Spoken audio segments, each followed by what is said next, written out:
Hi hello అందరికీ welcome to RLR health. మీకు gastric problem లాంటివి ఉన్నాయా?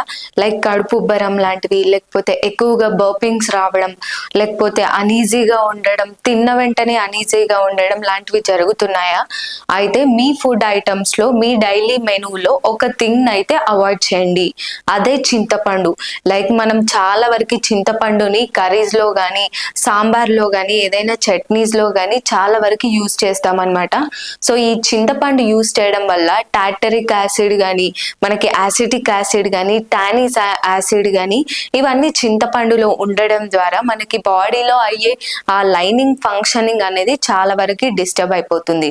సో ఇలా డిస్టర్బ్ అవ్వడం వల్ల మనకి ఫుడ్ అనేది ప్రాపర్గా డైజెస్ట్ అవ్వదు అండ్ మనకి గ్యాస్ట్రిక్ ప్రాబ్లమ్స్ అనేవి వస్తుంటాయి.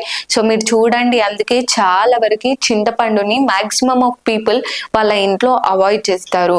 చాలా రేర్గా అంటే ఓకే ఫైన్, కానీ మీరు రోజు కూరల్లో కానీ, చట్నీస్లో కానీ, సాంబార్లో కానీ ఈ చింతపండుని యూజ్ చేసినట్టయితే దానివల్ల మనకి గ్యాస్ట్రిక్ ప్రాబ్లమ్స్ వచ్చే ఛాన్సెస్ అయితే ఉన్నాయి. అండ్ ఈ చింతపండుని ఇంకా స్కిన్ డిసీజ్ ఉన్న వాళ్ళు కూడా తీసుకోవద్దు. స్కిన్ డిసీజ్ ఉన్న వాళ్ళు తీసుకుంటే వాళ్ళకి ఫ్యూచర్లో ఇంకా ఆ స్కిన్ డిసీజ్ అనేది ఎక్కువైపోతుంది కానీ తగ్గదు. అండ్ ఇంకొకటి, మెన్సెస్ టైంలో ఎవరికైతే సివియర్ పెయిన్ ఉంటుందో ఆ కేటగిరీ వాళ్ళు కూడా ఈ చింతపండుని ఎక్కువగా తీసుకోవడం వల్ల అంత మంచిది కాదు. సో దీనివల్ల మనకు చాలా డిసడ్వాంటేజెస్ ఉన్నాయి.